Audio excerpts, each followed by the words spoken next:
దేశవ్యాప్తంగా మహిళల మీద అత్యాచారాలు కొన్ని ఘటనలు చోటు చేసుకుంటున్నాయి, దాడులు జరుగుతున్నాయి. మొన్న మధ్యన మహారాష్ట్రలో కూడా 12 ఏళ్ల బాలిక మీద ఇట్లాంటి సంఘటన చోటు చేసుకుంది. కాబట్టి మీరు అవకాశం ఇవ్వాలి అని చెప్పేసి రాష్ట్రపతిని, ఏం అవకాశం అంటే ప్రతి మహిళ తన జీవితంలో ఒక్కళ్ళని హత్య చేసే అవకాశం ఇవ్వాలట.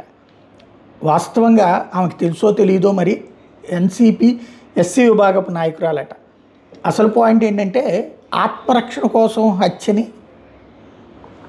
హత్యగా పరిగణించరు, ఆత్మరక్షణ కోసం పరిగణిస్తారు. అత్యాచారం చేసేటప్పుడు మర్డర్ చేస్తే ఎవరు తప్పు పట్టరు.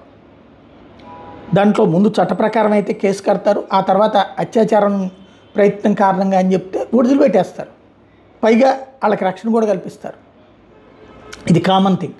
అంతేగాని మర్డర్లు చేయమని చెప్పడానికి, ఇప్పుడు ఆ లెక్కనైతే కనుక భర్తను చంపినటువంటి కేసులు చోటు చేసుకున్నాయి. భర్తను చంపేయడం, ప్రియుడితో కలిసి చంపడమో, తండ్రితో కలిసి చంపడమో, లేకపోతే తనే చంపేయడమో, ఇట్లాంటి సంఘటనలు చోటు చేసుకుంటున్నాయి.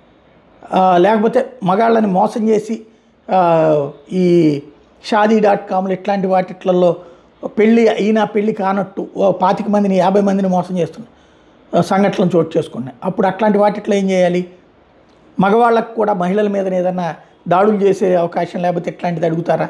ఇట్లాంటిది కాకుండా ఒక బాధ్యతాయుతంగా మహిళలకు సంబంధించి ఈ అత్యాచార ఘటనల సందర్భంలోనే తాను కనుక హత్యకి పాల్పడి ఉంటే పోలీస్ స్టేషన్కి కూడా తీసుకెళ్లకుండా అరెస్ట్ చేయకుండా చూడండి, అట్లాగేమన్నా రూల్స్ ఇవ్వండి, అంటే గైడ్లైన్స్ ఇవ్వండి అని అడిగితే కనుక ఖచ్చితంగా జరుగుతుంది.